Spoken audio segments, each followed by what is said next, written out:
जय हिंद दोस्तों। M S study zone academy में आपका एक बार फिर से स्वागत है।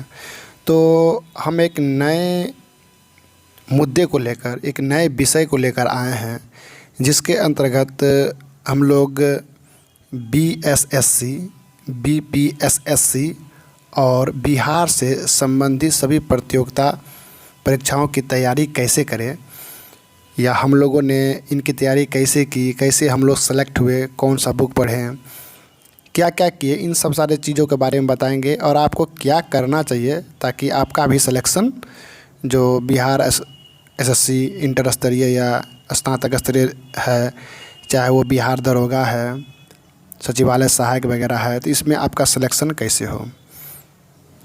तो बहुत सारे कमेंट्स आ रहे थे, बहुत सारे आ रहे थे कि इस पर एक वीडियो बना दिया जाए। तो मैंने एक वीडियो बनाया है जिसके अंतर्गत हम लोग बहुत सारी चीज़ों को देखेंगे। तो पढ़ते हैं बिहार एसएससी, सचिवालय सहायक और बिहार दरोगा की तैयारी कैसे करें। तो सबसे पहले तो आपके मन में ये प्रश्न आता होगा कि कौन कौन सा बुक पढ़ें। फिर आपका एक अलग तरह की समस्या होती है कि तैयारी करने पर भी आपके अंदर ये कॉन्फिडेंस क्यों नहीं आता कि हमारा सिलेक्शन होगा कि नहीं होगा। फिर प्रश्न रहता है कि पढ़ने पर कुछ याद नहीं रहता है, अफवाहों से कैसे बचें, डिमोटिवेशन होने पर अपने आप को कैसे मोटिवेट करें, सिलेबस को कैसे कवर करें, किताब पढ़ने का सबसे बढ़िया तरीका क्या है, दिन भर में कितने घंटे पढ़ने चाहिए। ये सब सारे आपके प्रश्न हैं जिनका उत्तर मैं आज दे दूंगा। शॉर्ट नोट्स कैसे बनाएं और क्यों बनाएं, सेट प्रैक्टिस किस बुक से करें और क्यों करें, एग्ज़ाम में 100 में से 100 मार्क्स कैसे लाएं, यूट्यूब का सहारा हम कैसे लें, किस प्रकार के टॉपिक को छोड़ दें, किसी महत्वपूर्ण टॉपिक की तैयारी नहीं होने पर क्या रिजल्ट होगा, और बहुत सारे प्रश्न जिनका उत्तर मैं आपको इस वीडियो में दूंगा। तो प्लीज़ चैनल पर आप लोग अगर नए हैं तो चैनल को लाइक, शेयर एंड सब्सक्राइब ज़रूर करें। तो चलते हैं अपने इन सारे मुद्दों पर कि किस प्रकार सिलेक्शन हुआ। ये मेरे सारे फ्रेंड्स हैं, इन लोगों से भी पूछा गया, बताया गया, तो काफ़ी बुक्स वगैरह के बारे में बताया गया और मैंने क्या किया है, किस प्रकार से मेरा सिलेक्शन हुआ था बीएसएससी में, बीपीएसएससी में, तो इनके विषय में मैं आप लोगों को बतलाऊंगा। तो चलते हैं अपने टॉपिक पर। तो यही प्रश्न है आपके कि कौन कौन सा बुक पढ़ना है, तैयारी करने पर कॉन्फिडेंस नहीं आता है तो क्या करें कि हमारा कॉन्फिडेंस आ जाए, पढ़ने पर याद क्यों नहीं रहता है, अफवाह से कैसे बचें, डिमोटिवेशन होने पर अपने आप को कैसे मोटिवेट करें, सिलेबस को कैसे कवर करें, किताब पढ़ने का सबसे बढ़िया तरीका क्या है कि किस प्रकार से हम किताब को सबसे अच्छी तरीक़ा से पढ़ सकते हैं। तो उनके विषय में मैं बताऊंगा। एक ट्रिक है समझना, याद करना, इन सब सारी चीज़ों के बारे में भी मैं आप लोगों को बतलाऊंगा। दिन भर में कितने घंटे पढ़ने चाहिए, शॉर्ट नोट्स कैसे बनाएं और क्यों बनाएं, सेट प्रैक्टिस किस बुक से करें, एग्ज़ाम में 100 में से 100 मार्क्स कैसे लाएं, यूट्यूब का सहारा कैसे लें, किस टॉपिक को छोड़ दें और किस महत्वपूर्ण टॉपिक की तैयारी नहीं होने पर क्या रिजल्ट होगा, इन सब चीज़ों के बारे में हम लोग पढ़ेंगे। और एक बात मेरा ये पर्सनल स्टेटमेंट है कि विद्वान नहीं बनना, बस एग्ज़ाम निकालना है हम लोग को। मुख्य टॉपिक को ध्यान में रखकर उस टॉपिक को कवर करना है। इन सब चीज़ों के बारे में हम लोग जानते हैं कि क्या है, किस प्रकार से। तो बिहार एसएससी, सचिवालय सहायक और बिहार दरोगा, इनके विषय में मैं आज बतलाऊंगा। हमारा एक प्रश्न था कि 100 में से 100 क्वेश्चन में से 100 मार्क्स कैसे लाएं, 100 क्वेश्चन में से 100 मार्क्स कैसे लाएं। तो आप लोग ये बुक्स का दुकान देख रहे होंगे। मैं अगर ये कह दूँ कि इन दुकानों में जितने सारे बुक्स हैं, इन दुकानों में कंपटीशन के जितने सारे बुक्स हैं, आप सारे बुक्स को पढ़ लीजिए, आपको 100 में से 100 मार्क्स आ जाएंगे। तो मुझे लगता है आप लोग हंसेंगे कि मैं क्या बता रहा हूँ। तो मैं ये इसलिए बता रहा हूँ, मैं इसके पीछे एक रीज़न है, मैं उसे बता देता हूँ आप लोग को कि इस दुकान में जितने भी बुक हैं, इस दुकान में जितने भी बुक हैं, अगर ये आप ये सारा का सारा पढ़ ले तो आपको हो सकता है कि 100 में से 100 मार्क्स आ जाए। तो ये तो संभव नहीं है। आप लोग भी जानते हैं कि इतने सारे बुक्स पढ़ना हमारे बस की बात नहीं है। तो इसका मतलब ये निकलता है कि हमें कुछ सेलेक्टिव बुक्स पढ़ने हैं, क्योंकि कोई भी स्टूडेंट इतने सारे बुक्स को तो नहीं पढ़ रहा है। इसका मतलब ये हुआ कि कुछ सेलेक्टिव बुक्स है मार्केट में जिनको पढ़ने के बाद रिजल्ट हो रहा है या होता है। तो सबसे पहले बात तो यही है कि बेफजूल की किताबों से बचें। मेरा यही इस प्रश्न का मतलब मुझे यही समझाना था कि आज के कल के जो विद्यार्थी होते हैं वो मार्केट में नए नए बुक को देखकर जाते हैं और बुक्स खरीद लेते हैं, 10 दिन पढ़ते हैं, फिर इसको समेट कर रख देते हैं। तो ये नहीं करना है। तो हमारा जो यहाँ एक प्रश्न था, आप यहाँ देख रहे होंगे कि 100 में से 100 मार्क्स कैसे लाएं। तो मैं इसका उत्तर देना चाहता हूँ। इसका जो आंसर होगा वो यही होगा कि मैंने जो बुक दुकान जो दिखाया आप लोग को, या आपके अगल बगल में जो भी दुकान है, जाके उस बुक दुकान के सारे किताब को पढ़ जाइए। आपका 100 में से 100 मार्क्स उम्मीद है आ जाएगा, लेकिन ये संभव नहीं है। तो इसका मतलब यही है कि कुछ सेलेक्टिव बुक्स हैं जिनको पढ़ने के बाद रिजल्ट हो रहा है। तो मैं वही सेलेक्टिव बुक्स बताऊंगा जिनको पढ़ने के बाद आपको बिहार एसएससी, सचिवालय सहायक, बिहार दरोगा की आदि तैयारी हो जाएगी। और एक बात, 100 में से 100 मार्क्स कैसे लाएं? तो सबसे पहले बात कि अगर किसी भी एग्ज़ाम में अगर 100 क्वेश्चंस के एग्ज़ाम होते हैं, तो अगर जनरल की कटअप की बात करें तो जनरल का भी कटअप आपको मान लीजिए कि बहुत हाई चला गया तो 75 से 80% यहाँ तक जाता है। तो हमें 100 में से 100 प्रश्न बनाने क्यों हैं? जब मेरा रिजल्ट 75, 76, 74, 72 पे ही हो रहा है तो हम 100 क्वेश्चन के बारे में क्यों सोचेंगे? तो हमें मात्र 80 प्रश्न के बारे में, 81 प्रश्न के बारे में, 76 प्रश्न के बारे में, 72 प्रश्न के बारे में सोचना है। 100 में से 100 तो कभी आप कवर कर ही नहीं सकते हैं। अगर कवर करना है तो फिर जाइए पटना में जितने भी दुकान हैं, सारे दुकान की बुक्स को पढ़ जाइए, आपका रिजल्ट हो जाएगा।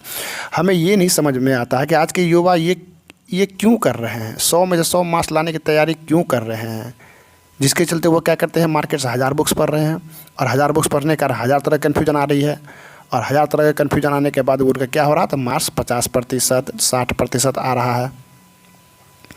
इसीलिए मैं कहना चाह रहा हूँ कि 100 में से 100 मार्क्स लाने ही नहीं है, क्योंकि आपका कटअप उतना जाता ही नहीं है।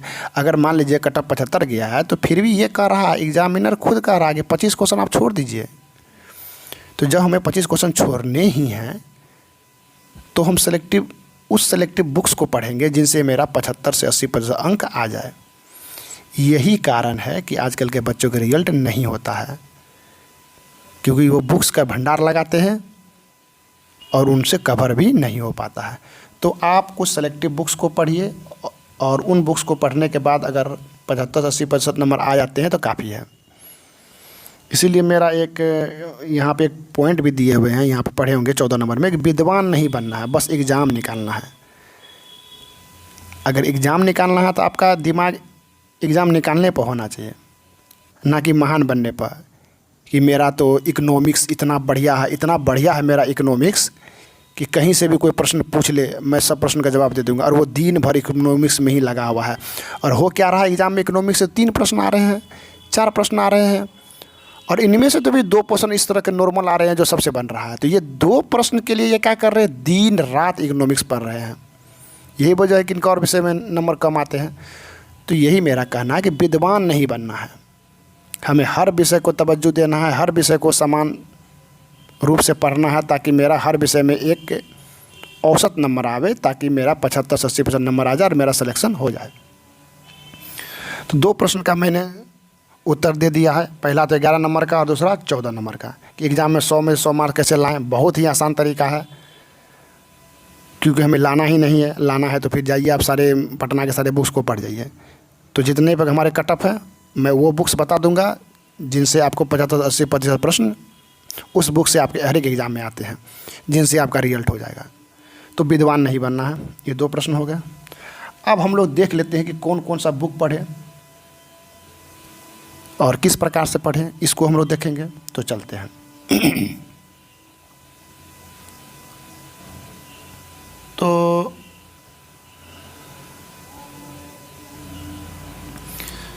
तो बीएसएससी हो, बीपीएसएससी हो, चाहे सचिवालय सहायक हो, बिहार दरोगा हो, तो उनमें ऑब्जेक्टिव प्रश्न आते हैं। तो ये जो आप देख रहे हैं रेलवे सामान्य अध्ययन, इनमें कुल 30 वर्षों के पूछे गए प्रश्न हैं और हल पत्र हैं। काफ़ी प्रश्न हैं इनसे, और इनसे बहुत सारे प्रश्न आपके एग्ज़ाम में आते हैं। लोग इस किताब को बहुत हल्के में लेते हैं, लेकिन ये बहुत ही बढ़िया किताब है। अगर आप इसे नियमित रूप से पढ़ते हैं तो आपका 100% बहुत सारे प्रश्न, आपके 40 से 50% प्रश्न इस किताब से ही रहते हैं। तो मेरा सजेशन यही है कि इस किताब को पढ़ा जाए, क्योंकि इस किताब से बहुत सारे प्रश्न आते हैं और मैंने भी इसी किताब से तैयारी की थी। और अगर आप थोड़ा विस्तारित रूप से पढ़ना चाहते हैं तो एसएससी जो सामान्य अध्ययन, जो आज तक एसएससी में जितने भी प्रश्न पूछे गए हैं, एक्चुअली ये 2016 से 21 तक है, आप पुराना भी ले सकते हैं। इसमें मैट्रिक, इंटर, स्नातक स्तरीय के सभी प्रतियोगिता परीक्षाओं के लिए पूछे गए इसमें प्रश्न हैं। इनको अगर आप लोग देख लेते हैं, इनमें भी प्रीवियस ईयर के क्वेश्चन दिए हुए हैं। आपको ऑब्जेक्टिव प्रश्न है तो आपको क्वेश्चन पर कमांड होना चाहिए, आपको क्वेश्चन पता होना चाहिए। तो आप रेलवे सामान्य अध्ययन पढ़िए, एसएससी सामान्य अध्ययन का प्रीवियस ईयर का क्वेश्चन बैंक आप ले लीजिए। फिर आपकी और ये एक बुक है प्रोमा पब्लिकेशन का, इनको भी आप लोग पढ़ सकते हैं। ये 3 in 1 है। बीपीएसएससी के विगत 20 वर्षों के प्रश्नों का अध्यायवार हल है।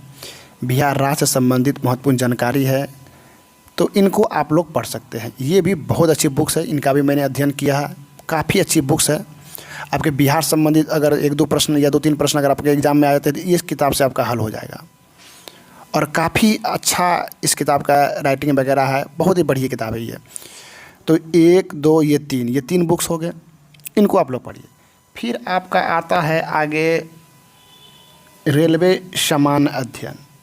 ये इतनी अच्छी बुक है कि बीपीएससी भी इस किताब से अगर 40 प्रश्न पूछती है तो 40 में से कम 25 प्रश्न इसी किताब से रहता है साइंस का। आप लोग प्रीवियस ईयर उल्टा के और इस बुक्स को आप पढ़िए, आपको समझ में आ जाएगा। तो बहुत ही बढ़िया किताब है ये। 30 वर्षों के प्रश्नों का हल प्रश्न पत्र है इसमें। 1280 सेट्स हैं।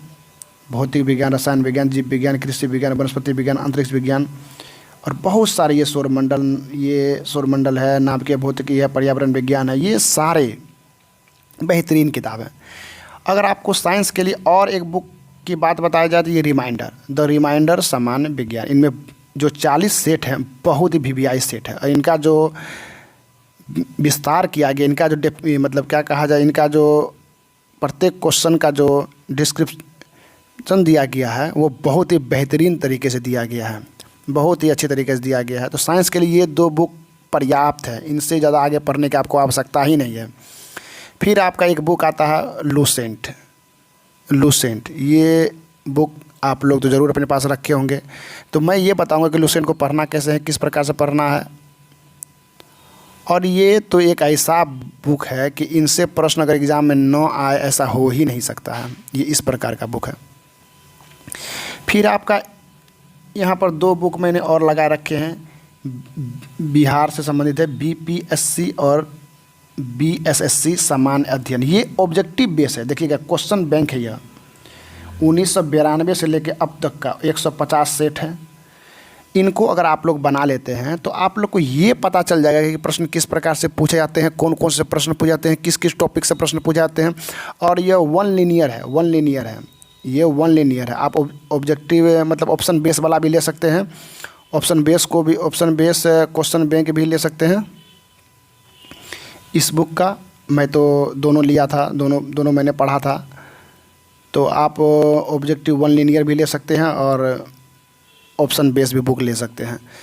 फिर आपको अगर मैथ पढ़ना है तो मान लीजिए कि आपको अगर दरोगा के लिए या फिर आपको बीएसएससी चाहे सचिवालय सहायक हो चाहे इंटर स्तरीय हो, उनके लिए जो शारदा का अंकगणित है वो बहुत ही बेहतरीन बुक है। ये कमज़ोर स्टूडेंट के लिए इतनी अच्छी बुक है कि आप इसे खुद पढ़कर खुद से समझ सकते हैं। इसमें इतने अच्छे एग्जाम्पल्स दिए हुए हैं।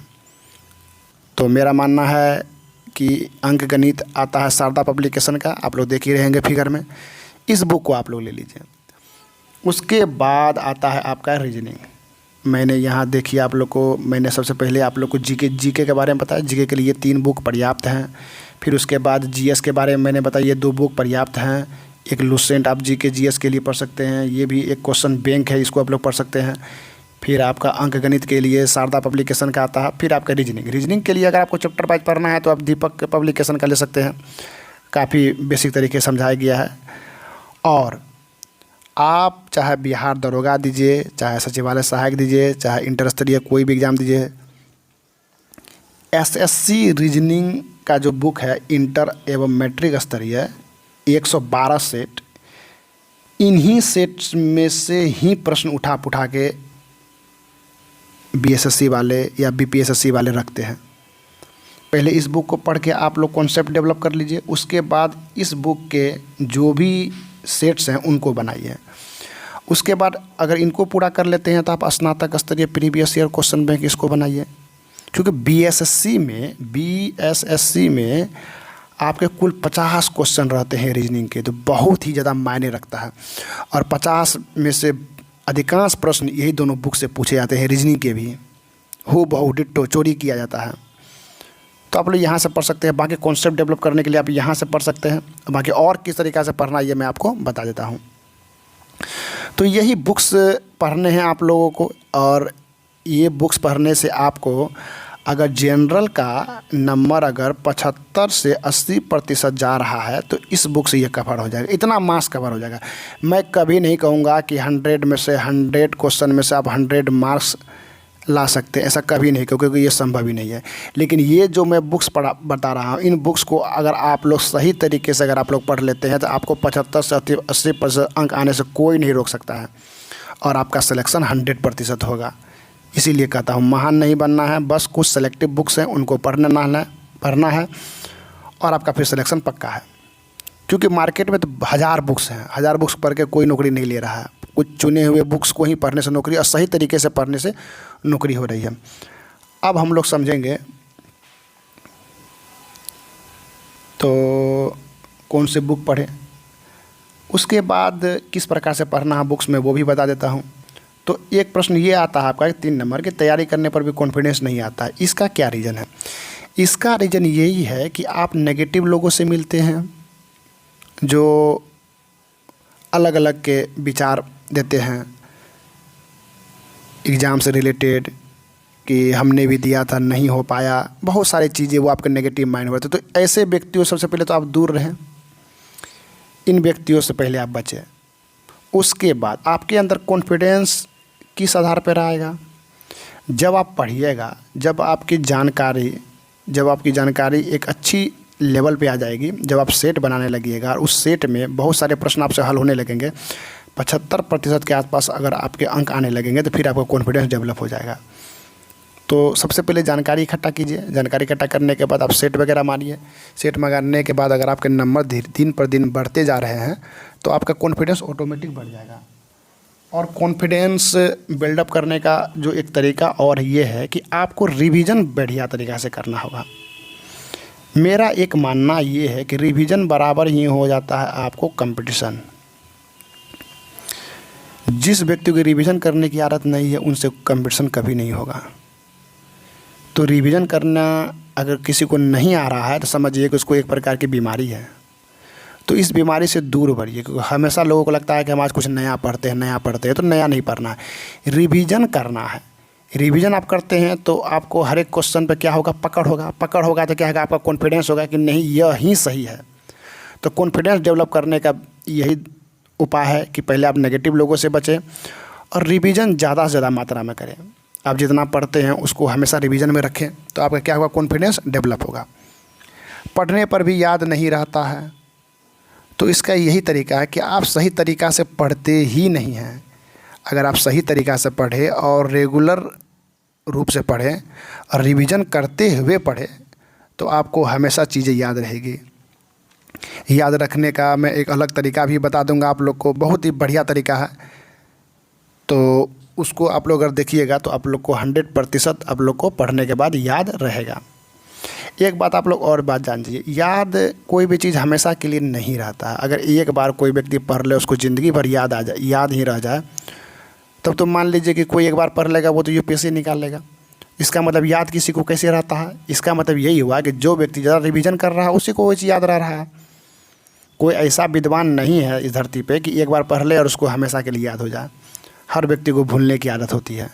तो इस चीज़ को किसी को जल्दी भूलने की आदत होती है, किसी को देर से भूलने की आदत होती है। लेकिन जो लोग रिवीजन करते हैं वही लोगों को हर चीज़ याद रहता है और वही लोग आगे बढ़ते हैं। मैंने इसीलिए पहले ही कहा था, रिवीजन बराबर कंपटीशन।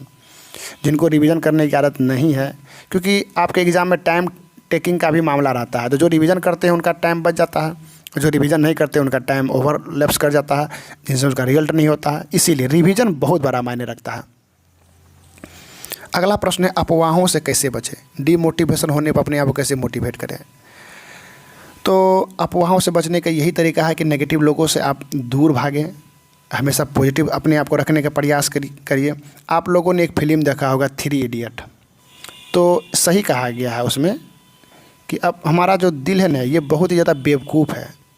इसे बस समझाते रहना है कि हाँ हो जाएगा, हो जाएगा, हो जाएगा, तैयारी मेरी अच्छी है, तैयारी मेरी अच्छी है, इस बार हो जाएगा, इस बार हो जाएगा। तो उसे समझाते रहिए, हमेशा पॉजिटिव थिंकिंग रखिए, क्योंकि नेगेटिव रहने से तो आपको सिर्फ और सिर्फ नुकसान है। इसीलिए प्रयास कीजिए अपने आप को पॉजिटिव रखने का। तो अगर आप डीमोटिवेट होते हैं तो आपके समाज में जो अच्छे पद पर हैं, अच्छे पोस्ट पर है, उनको देखिए, अपने माता पिता को देखिए, फिर आपकी जो डीमोटिवेशन है वो ऑटोमेटिक मोटिवेशन में बदल जाएगी। डीमोटिवेशन क्यों होता है? कोई चीज़ आपको अगर समझ में नहीं आ रहा है तो डीमोटिवेशन होती है। या आपको लगता है कि सीट का मामला चल रहा है एग्जाम में कि ये सीट इतना बिक जाता है, ये होता है, ये सब कुछ नहीं होती है। आप हमेशा देखिए, एक बहुत ही बड़े विद्वान लोगों ने कहा था कि अगर एक गिलास में अगर ये पानी भरा हुआ है, तो किसी ने कहा था कि ये गिलास आधा खाली है, और किसी को क्या दिखा? तो आधा भरा हुआ है। तो वही बात होती है, नज़रिया बदलिए, सोच बदलिए, संसार बदल जाएगा। कुछ भी डीमोटिवेशन वगैरह कुछ नहीं होता है। एक्चुअली आप लोग खुद को ये भ्रम में डाल देते हैं कि हाँ हम डीमोटिवेट हो रहे हैं, मेरा रिजल्ट नहीं हो रहा। एक्चुअली आपकी तैयारी में कुछ न कुछ कमी रहती है, आप सही ट्रैक पर नहीं चलते हैं, सही बुक्स नहीं पढ़ते हैं, इसीलिए आपका रिजल्ट नहीं होता है। आप अगर सही तरीके से सही बुक्स को पढ़ें और हमेशा पॉजिटिव रहें तो आपका हमेशा रिजल्ट होगा। तो अफवाह से बचने का प्रयास कीजिए। तो हमेशा याद रखिएगा कि मोटिवेटेड रहना है, हमेशा अपने आप को पॉजिटिव वे में रखना है। फिर ये आता है कि हम लोग सिलेबस कैसे कवर करें। तो सिलेबस कवर करने का तरीका है कि आप लोग एक रूटीन बना लीजिए।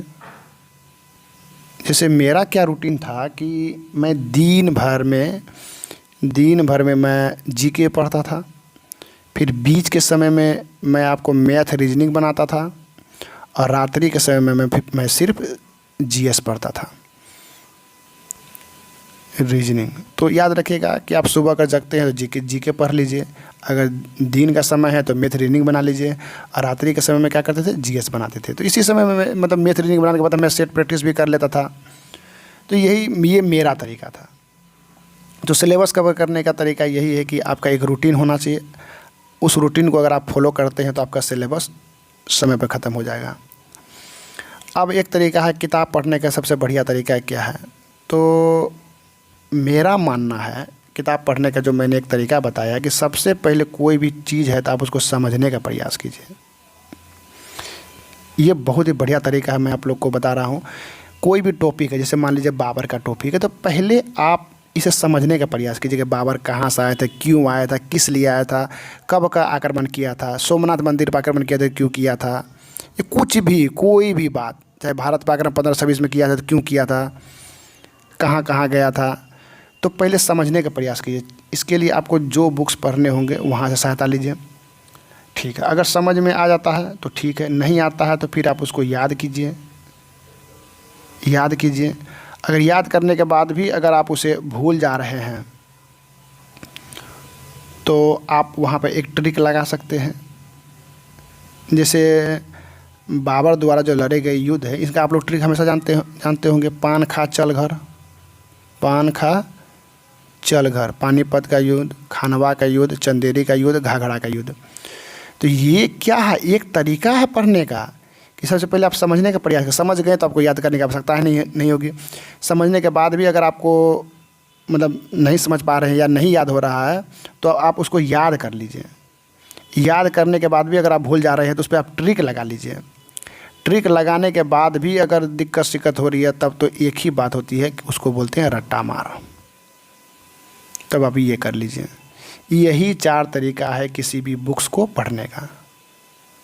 आप अगर इन तरीक़ों को अपना कर पढ़ते हैं तो आपको 100% आपको याद रहेगा चीज़ें। और जब चीज़ें आपकी याद रहेगा तो आपका सिलेबस कवर हो जाएगा, आप कॉन्फिडेंस हो जाएंगे, कॉन्फिडेंस में रहेंगे। तो यही तरीका है। कोई भी चीज़ को पहले रट्टा मत मारिए, पहले समझिए। अगर समझ में आ जाता है तो बहुत दिन तक वो आपको याद रहेगा। अगर समझ में नहीं आ रहा है, बहुत सारे टॉपिक है जो समझ में, जैसे इकोनॉमिक्स के टॉपिक होते हैं, बहुत सारे साइंस के या बायोलॉजी के टॉपिक्स होते हैं जो समझ में नहीं आते, तो हम लोग क्या करेंगे, उसको याद कर लेंगे। अगर याद हो गया तो बहुत अच्छी बात है। अगर याद नहीं हो रहा है तो हम लोग कुछ ना कुछ उस पर ट्रिक लगाएंगे। ट्रिक भी अगर नहीं बैठ पा रहा है या नहीं कर पा रहे हैं ट्रिक से, या ट्रिक बहुत ट्विस्ट बन रहा है, ट्रिक बढ़िया नहीं बन रहा है, तो हम लोग क्या करेंगे, रट्टा मार लेंगे। यही तरीका हम लोग अपनाएंगे। तो अब जो ये एक प्रश्न है कि दिन भर में कितने घंटे पढ़ने चाहिए, ये कोई ज़रूरी नहीं है। इसका एक सिंपल सा मैं आंसर देना चाहता हूँ कि आप पढ़िए, आप दिन भर में जितना पढ़ना उतना पढ़िए। लेकिन जब आप रात में सोने के लिए जाते हैं तो सोने से पहले आप ये सोचिए कि क्या मैंने जो मेरा समय था दिन भर का, क्या मैंने उसका सही सदुपयोग किया है। अगर आपको लगे कि हाँ मैंने आज दिन भर के या रात भर के समय का सही सदुपयोग किया है तो आपकी पढ़ाई हो गई। लेकिन आपका अगर दिल दिमाग कहता है कि नहीं मैंने सही तरीके से समय का सदुपयोग नहीं किया है, तो आप समझिए कि आपको कुछ देर और पढ़ना चाहिए था। बस यही बात है। तो कोई नियम नहीं है, कोई 2 घंटा पढ़ रहा है कि 10 घंटा पढ़ रहा है कि 12 घंटा पढ़ रहा है कि 8 घंटा पढ़ रहा है, कोई मायने नहीं रखता। बस आपका दिल अगर कह रहा है कि हाँ मैंने आज पढ़ लिया है, मेरा जहाँ तक पढ़ने का था, जहाँ तक कवर करने का था मैंने कवर कर लिया है, तो आप छोड़ दीजिए। लेकिन अगर आपका दिल ये कह रहा है कि नहीं मैंने 4 घंटा यहाँ बर्बाद कर दिया, मुझे और 2 घंटे पढ़ाई कर लेने चाहिए थे, तो आपको करना चाहिए। तो ये सिंपल सा बात है। अब अगला आता है कि शॉर्ट नोट्स कैसे बनावे, तो इसका भी आंसर मैंने दे दिया। पढ़ने पर कुछ याद, अफवाह से कैसे बचें, तो हमेशा याद रखिए कि आप नेगेटिव लोगों से दूर रहिए, आप ऑटोमेटिक अफवाह से बचिए। जिसका सिलेक्शन नहीं हो रहा है, बात को सुने, सबकी बातों को सुने। जो सेलेक्ट हो रहे हैं उनके भी, जो सेलेक्ट ना हो रहे उनके भी, क्योंकि जो सेलेक्ट हो रहे हैं वो आपको बता देंगे कि किस प्रकार से मैंने पढ़ा है, और जो सेलेक्ट नहीं हो रहे वो आपको ये बता देंगे कि वो क्या क्या गलती किए थे जो आपको नहीं करनी है। बाकी पॉजिटिव नेगेटिव रहना ये आपके बस का है। आप अगर ये सोचते हैं कि नहीं हम कर लेंगे, हमसे हो जाएगा, और ये भी याद रखिए कोई भी इस संसार में कोई कर रहा है तो विद्यार्थी ही कर रहा है। नौकरी किसको हो रही है, तो विद्यार्थी को। मोदी जी को, नीतीश कुमार को नौकरी नहीं हो रही है, या नौकरी करने के लिए आपको पाकिस्तान से लड़ने की आवश्यकता नहीं है। आपको बस किताब पढ़ना है और पढ़ने के बाद एग्ज़ाम में जाकर उसको लिखना है। तो हम पॉजिटिव रहेंगे, क्योंकि सब तो पढ़ के ही एग्ज़ाम देने के लिए जा रहा है ना, तो हम भी पढ़ के जाएंगे। तो ये सब चीज़ें आपको सोचनी है, हमेशा पॉजिटिव थिंकिंग करनी है आपको, और अपने दिल को हमेशा समझाते रहना है कि हाँ हम कर लेंगे। नेगेटिव सोचना ही नहीं है। आप इतना पॉजिटिव हो जाएं कि आपसे मिलने वाला आदमी आपसे पॉजिटिव हो जाए। सिलेबस कैसे कवर करें मैंने बता दिया। बुक पढ़ने का सबसे बढ़िया तरीका क्या है मैंने कह दिया। पहले समझना है चीज़ों को, नहीं समझ में आ रहा है तो याद कर लेना है। याद करने के बाद भी अगर वो याद नहीं रहा तो हम लोग ट्रिक से याद कर लेंगे। ट्रिक से याद भी अगर नहीं हो रहा, या ट्रिक बहुत ही लंबा चौड़ा हो रहा है, या ट्रिक नहीं बैठ पा रहा है, तो हम लोग रट्टा मार लेंगे। यही तरीका है इसको पढ़ने का। दिन में कितने घंटे पढ़े, जब तक आपका दिल चाहे वहाँ तक पढ़िए। अब ऐसा नहीं कि आपका दिल कह रहा है 1 घंटा 1.5 घंटा पढ़ना है, मतलब आपको लगना चाहिए हाँ मैंने आज पढ़ाई की है। आपको त्याग करना होगा, नौकरी लेना है तो त्याग करना होगा। इन चीज़ों का आप मायने रखिए, हमेशा याद रखिए। शॉर्ट नोट्स कैसे बनावे, क्यों बनावे, किस प्रकार से बनावे, इसका मैं आंसर अभी बता देता हूँ आप लोगों को। इसका भी मैं आंसर बताऊंगा। एग्ज़ाम में 100 में 100 मार्क्स कैसे लाए मैंने बता ही दिया है। 100 में 100 लाने की आवश्यकता ही नहीं है। हमेशा रिजल्ट 70, 75, 62, 63, 64, 65% पर हो रहा है। तो हमें मैंने जितने बुक्स बताएं उस बुक से आपके एग्ज़ाम में उतने प्रश्न आएंगे और आप हल कर लीजिएगा। तो कम बुक्स पढ़िए, सही तरीक़े से पढ़िए, रिवीजन हमेशा रखिए। जिनको रिवीजन करने की आदत नहीं है, समझिए कि उनको एक प्रकार का बीमारी हो गया है। तो इस बीमारी से बचने का उपाय है कि आप रिवीजन करिए। सुबह जगिए तो पहले रिवीजन कीजिए, फिर आगे बढ़िए। रिवीजन से ही आपके अंदर कॉन्फिडेंस आएगा। अगर कोई व्यक्ति कह रहा है मेरे अंदर कॉन्फिडेंस नहीं आ रहा, उनका मेन कारण यही है कि वो रिवीजन नहीं कर रहा, बस पढ़ते जा रहा है। कुछ भी पूछे कि अकबर के पिता कौन थे, तो वो भी उसे नहीं आ रहा है। पानीपत का प्रथम युद्ध कब हुआ तो उसे नहीं पता है। बस उसे ये पता है कि पानीपत के युद्ध में जो है सेना जो है लाल रंग के हरे रंग के कपड़े पहन के आए थे। तो ये जरूरी नहीं है, आपको बेफालतू चीज़ें नहीं पढ़नी है, आपको वही पॉइंट टू पॉइंट चीज़ें पढ़नी है और हमेशा रिवीजन करना। रिवीजन करने पर ही आपके अंदर कॉन्फिडेंस आएगा। यूट्यूब का सहारा कैसे ले, मैं इसके विषय में ही बताऊंगा। किस प्रकार के टॉपिक को छोड़ दे, किस महत्वपूर्ण टॉपिक की तैयारी नहीं करने पर क्या रिजल्ट होगा। चलिए मैं इसके विषय में बता देता हूँ। ये 13 नंबर के विद्वान नहीं बनना मैंने बता ही दिया है। तो किस प्रकार के टॉपिक को छोड़ दें, किस महत्वपूर्ण टॉपिक की तैयारी नहीं होने पे क्या होगा। तो मैं एक बार बता देता हूँ कि मैंने एक बार CGL 2017 में इनका मेंस देने के लिए गया हुआ था। तो आप लोग अगर इससे पूर्व का अगर प्रीवियस ईयर का क्वेश्चन बैंक अगर आप देखिएगा तो 16 का, 14 का, 12 का, 15 का, तो उसमें कोऑर्डिनेट ज्योमेट्री से कुल 20 प्रश्न आ रहे थे हर एक एग्ज़ाम में। और मैंने और बहुत सारे एग्ज़ाम दिए हैं, तो उसमें जैसे मुगल वंश से, गुलाम वंश से, अलग अलग एग्ज़ाम में प्रश्न आते थे। तो मैं ये कहानी बता रहा हूँ कि CGL 2017 में कोऑर्डिनेट ज्योमेट्री से 20% प्रश्न आ रहे थे। तो मैंने क्या किया, कुल 20 से 25 दिन तक मैंने कोऑर्डिनेट ज्योमेट्री पढ़ा और काफ़ी अच्छी तरीके से पढ़ा, मेरा कवर हो गया। जब मैं एग्ज़ाम देने के लिए गया तो मेरे साथ ये घटना घटित हुई कि कोऑर्डिनेट ज्योमेट्री से एक भी प्रश्न नहीं थे एग्ज़ाम में। तो मैं इससे यही बताना चाह रहा हूँ कि अगर आपका कोई टॉपिक कवर नहीं हुआ है तो आप हमेशा दिमाग में रखिए कि इससे आपका कुछ नहीं होने वाला, कोई घाटा नहीं होने वाला है आपका। कुछ लोग होते हैं जो रोना रोते हैं कि हाँ मैंने ये तो मुगल वंश नहीं पढ़ा, मैंने गुलाम वंश नहीं पढ़ा, मैंने इकोनॉमिक्स नहीं पढ़ा था, मेरा रिजल्ट नहीं होगा। तो ये सब चीज़ें आप ना सोचें, जरूरी नहीं है। क्योंकि आप लिख के दीजिएगा कि मुगल वंश से 2 प्रश्न, 3 प्रश्न, 4 प्रश्न आएंगे, कोई गारंटी नहीं है कहाँ से प्रश्न आएंगे। तो आपका अगर कोई टॉपिक अगर कंप्लीट नहीं होता तो फिर भी आप पॉजिटिव रहिए, क्योंकि आप भी नहीं जानते कि उस टॉपिक से प्रश्न आएंगे कि नहीं आएंगे। तो मेरा यही कहना है कि किसी भी प्रकार से आपको रहना सिर्फ पॉजिटिव ही है। और मान के चलते हैं, ठीक है मेरा मुगल वंश, मान लीजिए मुगल वंश मैंने नहीं पढ़ा, तो मानते हैं कि मेरे 3 से 4 प्रश्न मान लीजिए मेरा नहीं हो रहा, नहीं हल कर पाए, ठीक है, इनके जगह हम कोई और टॉपिक पढ़े थे या मैथ पे ध्यान दिए थे या रीजनिंग पढ़े थे, तो वहाँ तो मैं ये स्कोर कवर कर लूँगा। क्योंकि अगर 3-4 प्रश्न छूटने से रिजल्ट ना हो ऐसा कोई बात नहीं है। क्योंकि मैंने पहले ही कहा है कि 60%, 70% रिजल्ट होता है, तो 30% छूट गया वो यही सब गिनती में आते हैं। तो इनके लिए दिमाग को हेक्टिक नहीं करना है कि हाँ मैंने नहीं पढ़ा था। तो जो आप पढ़े हैं वही आ रहा है, जो नहीं पढ़े हैं उसके विषय में टेंशन नहीं लेना है। मैंने वही गिलास वाला उदाहरण दिया था। आपके पास जो है उसी के विषय में सोचना है, उसी पर कॉन्फिडेंट रहना है और उसी को लेकर चलना है। मुख्य टॉपिक को ध्यान में रखें, उस टॉपिक को कवर करें। इस चीज़ को याद रखिएगा कौन कौन से टॉपिक से प्रश्न, अगर आप सेट बनाइए। सेट बनाने के बाद अगर आपको लगे कि गुलाम वंश से प्रश्न आ रहे हैं, रोग से प्रश्न आ रहे हैं, पाचन तंत्र से प्रश्न आ रहे हैं, तो इन टॉपिक को आप लोग अच्छे तरीके से कहीं से पढ़ सकते हैं। आप लोग चाहे बुक से, चाहे यूट्यूब से, कहीं से भी पढ़ सकते हैं। तो इन चीज़ों को हमेशा ध्यान में रखिए। 15 नंबर का तो मुख्य टॉपिक को ध्यान में रखकर उस टॉपिक को कवर करें। तो अब आपका जो कुछ प्रश्न बच गए हैं, ये 9 नंबर के प्रश्न बच गए हैं। सेट प्रैक्टिस किस बुक से करें, 10 नंबर के प्रश्न बच गए हैं। और 12 यूट्यूब का सहारा कैसे ले, इन प्रश्न का। और हम लोग किताब पढ़ने का सबसे बढ़िया तरीका है, मैंने किस प्रकार से पढ़ी था ये मैं बता रहा हूँ। तो चलते हैं। तो ये रेलवे सामान्य अध्ययन का बुक लगाया हुआ है मैंने, सामान्य अध्ययन का बुक लगाया है। देखिए ये मेरे द्वारा पढ़ा गया ये बुक है। तो हम कैसे पढ़ते थे कि सबसे पहले आप चीज़ों को सजाइए, क्योंकि कुछ चीज़ें देखने में अच्छी लगती है तो उस पर ध्यान ज़्यादा जाता है, और ध्यान ज़्यादा जाता है तो वो ज़्यादातर याद रहता है। इसलिए ये बुक्स को काफ़ी अच्छी तरीके से आप कर सकते हैं। जैसे देखिए भारत में राष्ट्रीय शिक्षा नीति कब आई थी, तो 1968 में। तो मैंने ये मान लीजिए मुझे याद नहीं था, तो मैंने इसे क्या किया, कलर कर दिया। जो मुझे याद था मैंने उसको क्या किया, छोड़ दिया है। तो इस तरीके से आप इंटरेस्ट जगा के पढ़िए, अपने अंदर इंटरेस्ट को जगाइए। या जो इसमें कुछ मूल चीज़ें हैं जो आपको लगता है कि हम भूल जाते हैं या हमें याद नहीं रहता, ये अक्सर एग्जाम में यह पूछा जाता है, उन चीज़ों को भी आप हाईलाइट कीजिए। जैसे एक प्रश्न है, भारत में प्रथम इंजीनियरिंग कॉलेज कहाँ पे है, तो रुड़की में। ये बहुत बार पूछा जाता है। तो रुड़की तो सबको पता है, लेकिन कब स्थापित हुआ था, 1847 में, ये याद नहीं रहता है। तो इन पर हम लोग को फोकस करना है।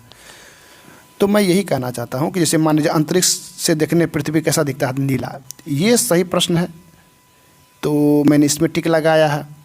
फिर मान लीजिए पृथ्वी दिन रात कब बराबर होते हैं, तो मैंने देखिए यहाँ एक गोल घेरा लगाया हुआ है। तो इस तरह से इस गोल घेरा का मतलब ये होता है, एसपीडी पढ़ने का तरीका यही है कि आपको जो याद है उनको छोड़ दीजिए, जो याद नहीं है उसमें इस तरह से गोल घेरा लगा दीजिए आप, क्योंकि जब दोबारा हम आएंगे तो बस इसी गोल घेरे को हम लोग पढ़ेंगे। ये पढ़ने का सही तरीका है एसपीडी। जैसे बाह्य परत का ऊपरी भाग क्या कहलाता था, एस्थोनोस्फेयर, तो इसको घेरा लगा देंगे। महासागर औसत गहराई कितनी है, 4000 मीटर है, इसको घेरा लगा देंगे। जो याद नहीं है आप उसको घेरा लगा दीजिए। या जो बहुत इंपॉर्टेंट है, जैसे देखिए अश्व अक्षांश कहलाता है, 30 से 35 डिग्री उत्तरी तथा दक्षिणी अक्षांश के मध्य स्थित पेटियाँ अश्व अक्षांश कहलाती है।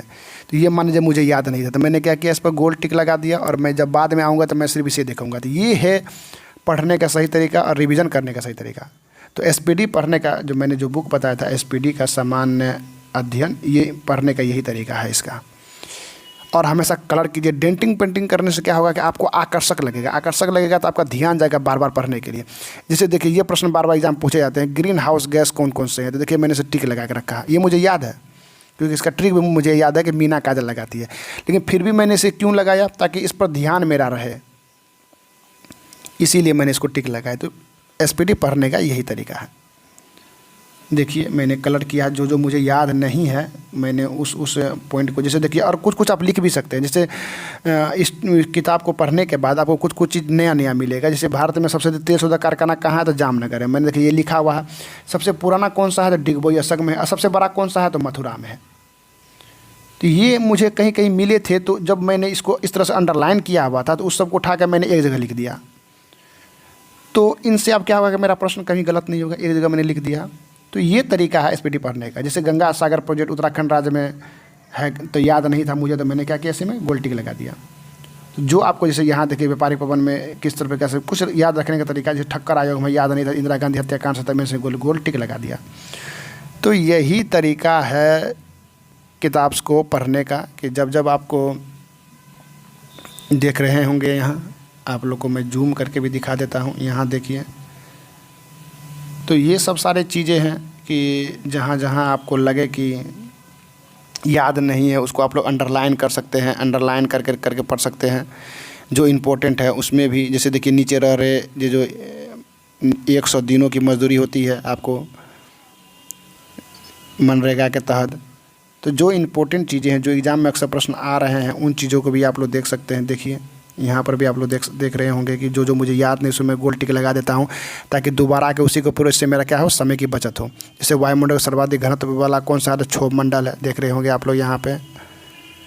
तो ये तरीका है पढ़ने का, एसपीडी पढ़ने का। मैंने एसपीडी पढ़ने का तरीका बता दिया आप लोग। तो इस तरह से एसपीडी आपको पढ़ना है। तो रेलवे समान अध्ययन समान विज्ञान किताबों कैसे पढ़े, तो इसी प्रकार से आप लोग पढ़ सकते हैं, इस चीज़ को देख रहे होंगे। फिर आपका जो आगे आता है वो अब आता है आपको समान विज्ञान। तो समान विज्ञान भी उसी तरीक़ा से पढ़ना है आपको। यहाँ पर देख रहे होंगे आप लोग, यहाँ देख रहे होंगे। तो इस तरीक़ा से आपको रेलवे समान अध्ययन भी पढ़ना है।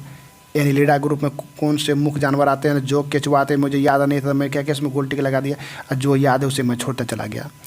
तो इस तरीक़ा से आप डेंटिंग पेंटिंग करके पढ़िएगा, तो फिर आप जब दोबारा आइएगा तो आपको बस इसी पे फोकस करना है कि पौधे का सबसे अच्छा उर्वरक कौन सा है, तो कंपोस्ट है। तो बस आपको इसी पे फोकस करना है। तो ये सब सारे चीज़ें अगर आप ध्यान में रखते हैं, इस तरीक़ा से पढ़ते हैं, तो फिर आपको कोई दिक्कत नहीं होगी। फिर यहाँ देख लीजिए, इसका डिस्क्रिप्टिव है, जो याद है मैं उसे छोड़ दिया हूँ, और जो मुझे याद नहीं है उसमें मैंने गोल टिक लगाया हुआ है, गोल टिक लगाया हुआ है जो मुझे याद नहीं है, और जो इम्पोर्टेंट है उसके लिए मैंने टिक लगाया है। इस CO2 को हरित गृह प्रभाव के लिए जिम्मेदार माना जाता है।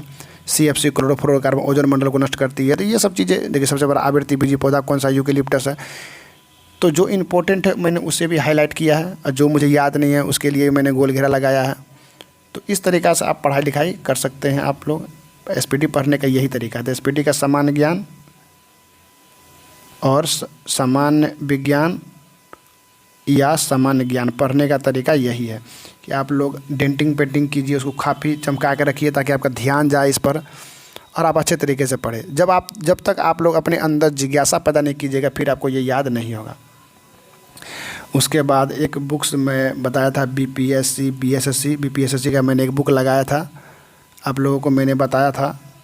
उस बुक का ये है ऑब्जेक्टिव वाले, मैंने बोला था ना कि ऑब्जेक्टिव एक बुक्स आता है जैसे भारतीय राष्ट्रीय कांग्रेस ने किस वर्ष पूर्ण स्वराज का प्रस्ताव पारित किया था, 1929 ईस्वी में। तो ये जो बुक्स आप देख रहे हैं ऑब्जेक्टिव टाइप का है, इसका मैंने बोला ये सॉरी वन लीनियर है, ऑब्जेक्टिव टाइप भी आता है आपका ऑप्शन बेस।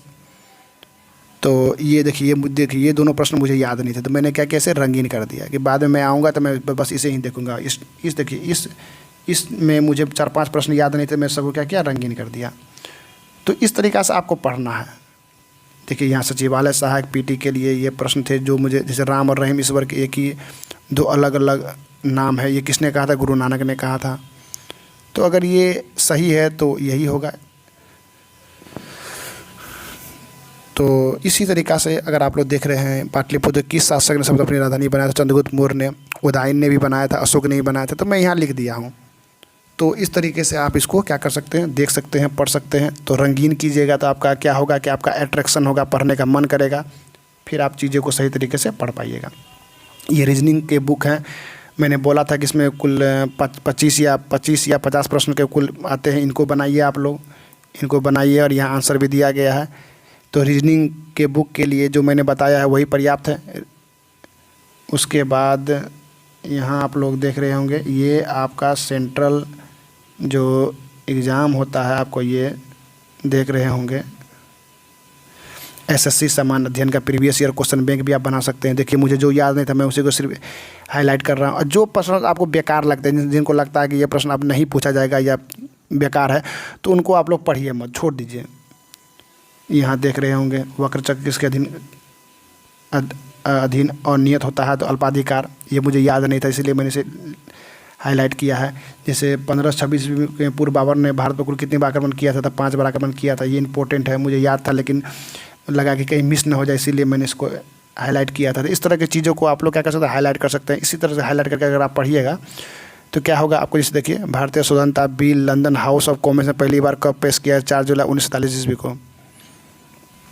तो ये बुक्स पढ़ने का यही तरीका है कि इस प्रकार से आप क्या कर सकते हैं, इस बुक्स को पढ़ सकते हैं। अब आपका प्रश्न आता है कि हम लुसेंट को कैसे पढ़ें और यूट्यूब का सहारा कैसे लें। मैं लुसेंट पढ़ने का इससे बढ़िया तरीका मुझे नहीं लगता है किसी ने बताया होगा। तो अगर आपको पता है कि विविध से प्रश्न आते हैं तो आप लोग विविध को देख लीजिए, इसे याद कर लीजिए विविध को। फिर मान लीजिए कि भारत में प्रथम, इससे ये विविध से तो प्रश्न आते ही आते हैं। जब आपको पता है कि इससे प्रश्न आते ही आते हैं तो क्या कीजिए, इसको आप कवर करके जाइए। क्या कीजिए, इसको कवर करके जाइए। और अब मैं बताऊंगा कि लुसेंट को सही तरीक़ा से पढ़ने, सही तरीक़ा से कैसे पढ़ें। तो चलिए यहाँ देखिए, आप लोग अगर यहाँ देख रहे होंगे कि यहाँ पर तुगलक वंश दिया हुआ है।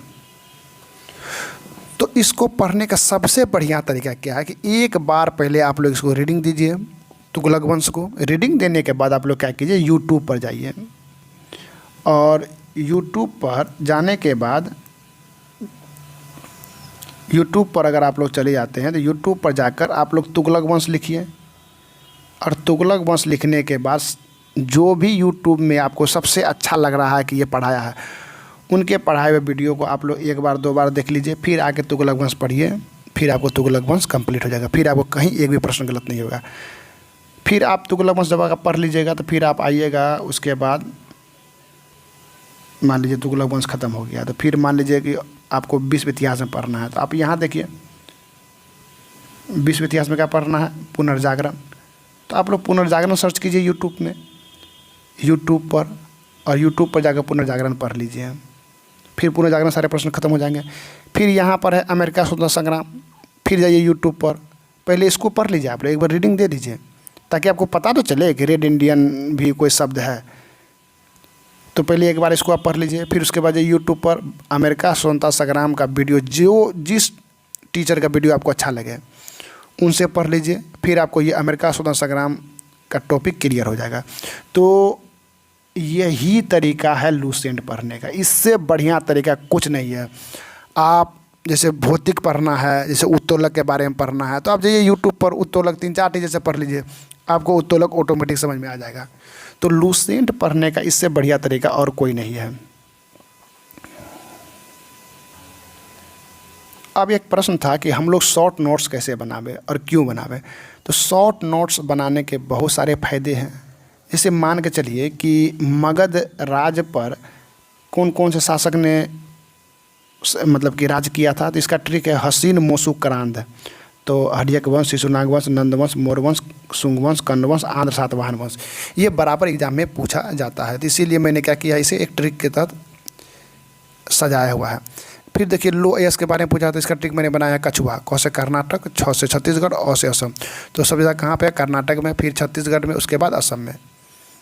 तो शॉर्ट नोट्स इसी प्रकार से बनाइए। एक छोटा सा पतला सा 10-15 रुपये का एक बुक्स लीजिए, एक छोटा कापी लीजिए, उस कापी में आप नोट्स बनाइए। जैसे शाहजहाँ ने लादी मोजा में आग, तो ये एक ट्रिक था, मुझे जल्दी याद नहीं होता था। तो दिल्ली का जो लाल किला है वो किसने बनाया था, शाहजहाँ ने। फिर मोती मस्जिद और जामा मस्जिद आगरा में किसने बनाया था, शाहजहाँ ने। जहाँ आरा ने बनाया था। तो मान लीजिए शाहजहाँ ने क्या बनाया था, दिल्ली का लाल किला, और फिर मोती मस्जिद और जामा मस्जिद आगरा में किसने बनाया था, जहाँ आरा ने बनाया था।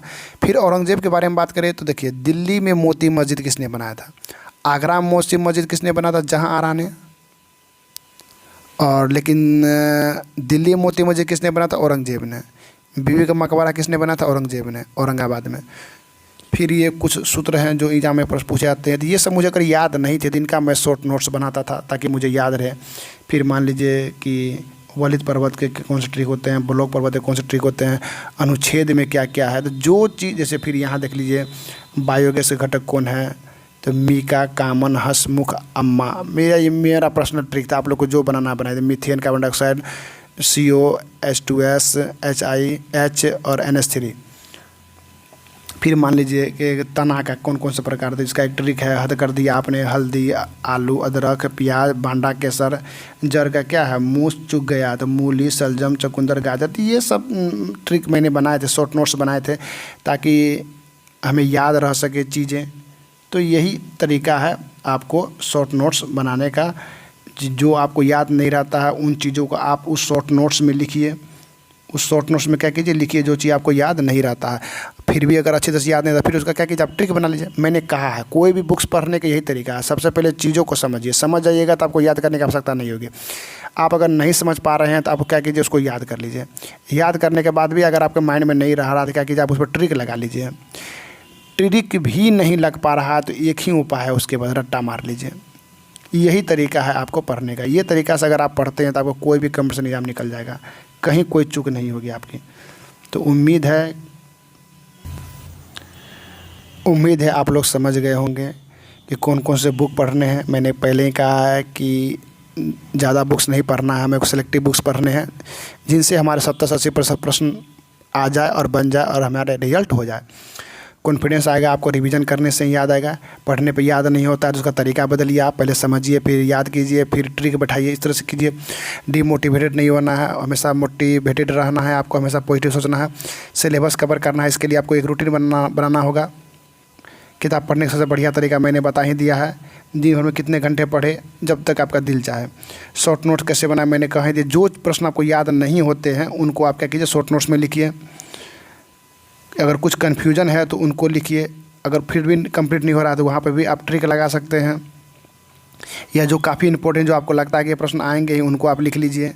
जब भी आप सेट वगैरह बनाते हैं कोई भी मतलब मार्केट में, अगर वहाँ बहुत अच्छे प्रश्न दिख रहे हैं आपको तो उनको क्या कर सकते हैं, आप शॉर्ट नोट्स में लिख सकते हैं। अच्छा, सेट प्रैक्टिस किस बुक से करें और क्यों करें। देखिए सेट प्रैक्टिस करने से क्या फ़ायदा होता है कि आपको क्वेश्चन पर पकड़ बना रहेगा कि किस प्रकार के प्रश्न पूछे जाते हैं, इसीलिए सेट प्रैक्टिस करना जरूरी है। और कोई भी बुक से आप कर सकते हैं, प्लेटफॉर्म हो, एडिटोरिया हो, स्पार्क हो, जो भी बुक आपके पास उपलब्ध हो वो सारे बुक से क्या कीजिए, आप प्रैक्टिस कीजिए। सेट प्रैक्टिस करने से क्या होगा कि आपका स्पीड और एक्यूरेसी पर कमांड होगा, और स्पीड प्लस एक्यूरेसी पर कमांड होगा तो फिर आपका क्या होगा, रिजल्ट होगा। तो सेट प्रैक्टिस हमेशा करें और शॉर्ट नोट्स हमेशा बनावें। शॉर्ट नोट्स बनाने से फ़ायदा ये है कि जब आपका एग्ज़ाम नज़दीक आएगा तो आप उस जहाँ जहाँ कन्फ्यूजन हुआ था, जो जो चीज़ आपको याद नहीं थी, उसको पढ़ के आप एग्ज़ाम देने जा सकते हैं।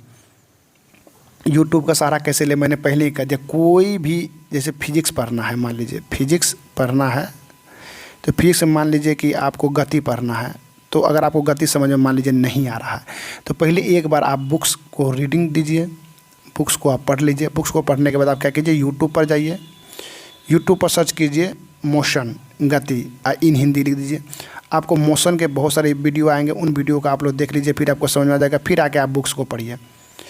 तो मुझे लगता है यूट्यूब का सहारा इसी प्रकार से आप ले सकते हैं। प्रत्येक टॉपिक को आप लोग जाके यूट्यूब पर पहले पढ़ लीजिए, चाहे रीजनिंग का हो, चाहे वो बायोलॉजी का हो, चाहे वो फिजिक्स का हो, चाहे वो केमिस्ट्री का हो, चाहे वो हिस्ट्री का हो। इस प्रकार से आप यूट्यूब का सहारा ले सकते हैं। किस प्रकार टॉपिक को छोड़ दें, ये बहुत इंपॉर्टेंट है।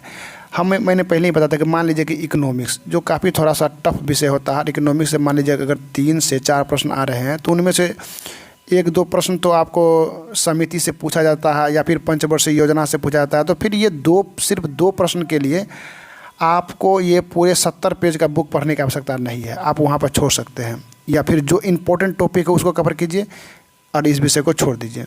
तो आपको इस चीज़ से बचना है और इसका जो सारा समय है ये दूसरे सब्जेक्ट में देना है, चाहे रीजनिंग हो चाहे मैथ हो, क्योंकि आपको नंबर कितने लाने हैं, यही बस 75%। तो 25% जो छोड़ने हैं वो यही छोड़ने हैं।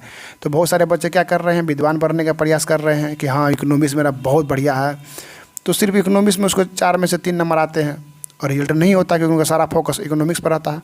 इसीलिए विद्वान ना बने, हमेशा ट्रिक माइंड से चले, मुख्य टॉपिक को हमेशा ध्यान में रखें। अगर आप सेट बनाते हैं तो आप हमेशा मुख्य टॉपिक को ध्यान में रखें कि मुगल वंश से प्रश्न आया हुआ है कि नहीं, रोग चैप्टर से प्रश्न आया हुआ है कि नहीं, पाचन तंत्र से चैप्टर आया हुआ है कि नहीं, केमिस्ट्री से कुल कितने प्रश्न आए हैं, बॉन्ड से रिलेटेड कोई प्रश्न आए हैं कि नहीं आए हैं, इलेक्ट्रोकोवलेंट बॉन्ड, सहसंयोजक बॉन्ड, इस तरह से जो बॉन्ड आते हैं, कार्बनिक बॉन्ड, हाइड्रोजन बॉन्ड। तो इन सब चीज़ों को आप लोग ध्यान में रखिए, ध्यान से पढ़िए, आप लोग का पक्का रिजल्ट होगा।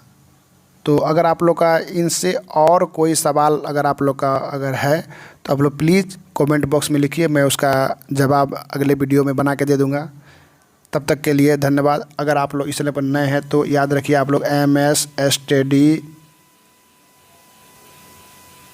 स्टडी जोन एकेडमी चैनल को प्लीज़ लाइक शेयर सब्सक्राइब ज़रूर करें। तो मिलते हैं अगले वीडियो में, तब तक के लिए धन्यवाद। जय हिंद, जय भारत।